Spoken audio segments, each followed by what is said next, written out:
Hello বন্ধুরা, কেমন আছেন আপনারা সবাই? আশা করছি অনেক ভালো আছেন। আজকে আমি আপনাদের জন্য একটা খুবই মচমচে আর মজাদার রেসিপি নিয়ে চলে এসেছি, বাঁধাকপির পকোড়া। এখন তো প্রায় অনেক বাঁধাকপি বাজারে খুবই সস্তা দামে পাওয়া যায়, তাই এইভাবে একবার পকোড়া অবশ্যই ট্রাই করবেন। চলুন তাহলে বেশি দেরি না করে ভিডিওটা শুরু করে ফেলি। অবশ্যই লাইক কমেন্ট শেয়ারটা করতে কিন্তু একদম ভুলবেন না। এখানে একটা 500 গ্রাম পরিমাণে আমি বাঁধাকপি নিয়ে নিয়েছি।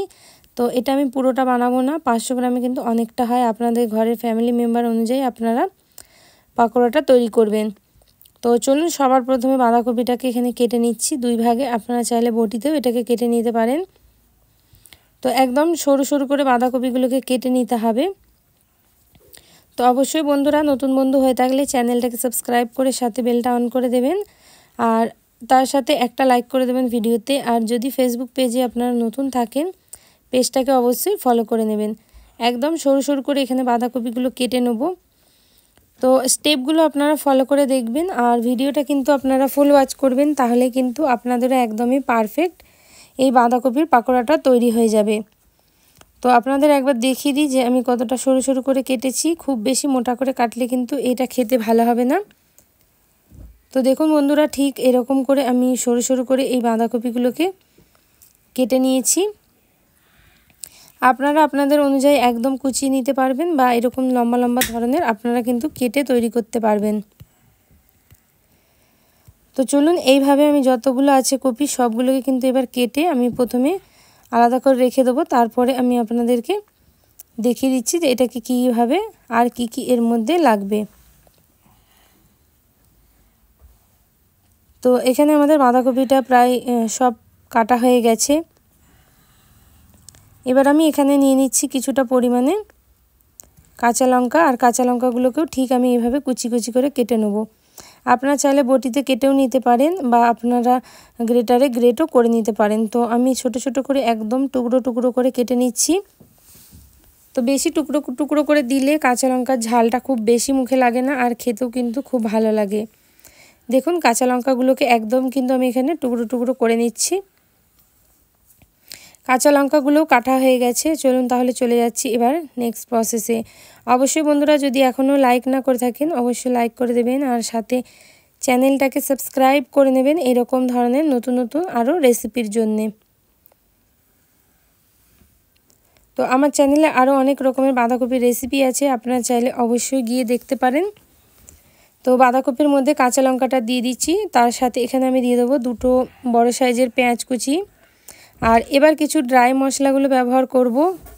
যেমন আমি সবার প্রথমে এখানে নিয়ে নেব নুন 2 চামচ পরিমাণ। আপনারা আপনাদের টেস্ট অনুযায়ী কিন্তু নুনটাকে ব্যবহার করবেন। দিয়ে দেবো 1/2 চামচ পরিমাণ হলুদ গুঁড়ো, 1/2 চামচ পরিমাণ ধনে গুঁড়ো, আর তার সাথে দিয়ে দেবো লাল লঙ্কার গুঁড়ো। আপনারা ঝাল অনুযায়ী কিন্তু লাল লঙ্কার গুঁড়োটা ব্যবহার করবেন। এটা আমি কাশ্মীরি লঙ্কার গুঁড়ো ব্যবহার করলাম, এতে কালার আসে কিন্তু ঝালটা একটু কম হয়। সাথে এবার আমি এখানে দিয়ে দেবো হচ্ছে চাট মশলা। এখানে আমি 2 চামচ পরিমাণে চাট মশলা দিচ্ছি। এইগুলোকে দিয়ে এবার আপনাদের খুব ভালোভাবে মিশিয়ে নিতে হবে। আপনাদের চেপে চেপে এগুলোকে মাখিয়ে নিতে হবে। তো চেপে চেপে মাখালে এর মধ্যে থেকে একটু ময়েশ্চার বেরিয়ে যায়, আর খুব ভালোভাবে ড্রাই বেসনগুলো কিন্তু এর মধ্যে কোটিং হয়ে যায়। প্রথমে ভালোভাবে এরকম করে চটকে নেওয়ার পরে এর মধ্যে দিয়ে দিতে হবে ছোট্ট বাটির 1 বাটি পরিমাণে বেসন। যতটা বাঁধাকপি হবে সেই অনুযায়ী আপনারা বেসনটা ব্যবহার করবেন। এখানে 25 গ্রাম মতো বেসন দিয়েছি আমি, আর সাথে 25 গ্রাম মতো চালের গুঁড়ো।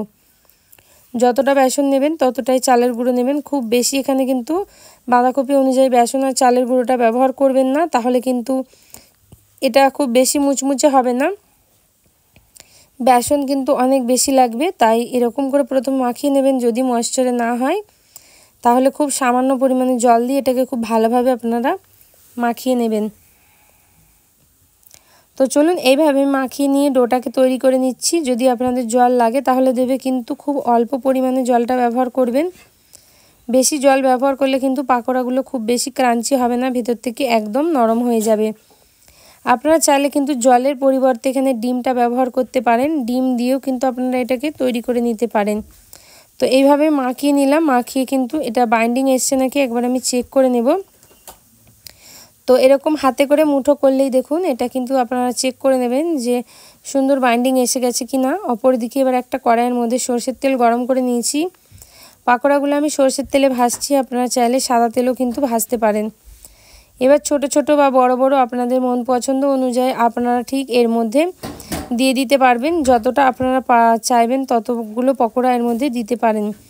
আমি এখানে 6 থেকে 7টা পকোড়া এর মধ্যে দিয়ে দেবো।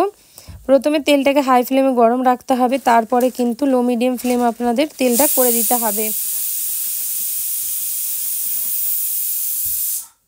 তো যখন দেখবেন এটা একটু নিচের দিক থেকে একটু লালচে লালচে কালার হালকা হয়ে এসেছে, তখন কিন্তু এই পাকোড়াগুলোকে আপনাদের একটা একটা করে উল্টে পাল্টে দিতে হবে। তো এইভাবে আমি পাকোড়াগুলোকে উল্টে পাল্টে দেবো। কালারটা কিন্তু নিচের দিক থেকে একদম লালচে লালচে এসে গেছে, দেখতেই পাচ্ছেন আপনারা। এবার পাকোড়াগুলোকে সব আমি এক দিক থেকে উল্টে পাল্টে দিচ্ছি, আর উল্টে পাল্টে ঠিক লালচে লালচে কালার করে আমি ভেজে তুলে নেব। খুব বেশি লালচে করতে যাবেন না, একটু লাইট গোল্ডেন কালার আসলেই কিন্তু এগুলো তুলে নেবেন। গরম গরম এই পাকোড়াগুলো খেতে কিন্তু খুবই ভালো লাগে। অবশ্যই শীতের সন্ধ্যায় এরকম ধরনের আপনারা পাকোড়া তৈরি করতে পারেন। এগুলো তুলে নিচ্ছি, সেম প্রসেস করে যতগুলো আছে সবগুলোকে আমি ভাজা করে নেব। দেখা হবে বন্ধুরা এরকম অনেক সুন্দর সুন্দর রেসিপির সাথে। ততক্ষণের জন্য ভালো থাকবেন, সুস্থ থাকবেন, আর এইভাবে চ্যানেলটাকে সাপোর্ট করে যাবেন। অবশ্যই আপনারা সাবস্ক্রাইবটা করে নেবেন। সাবস্ক্রাইব কিন্তু একদম ফ্রি। আপনাদের একটা ভেঙে দেখিয়ে দিচ্ছি, দেখুন কত সুন্দর মুচমুচে ক্রাঞ্চি এই পকোড়াগুলো তৈরি হয়ে গেছে।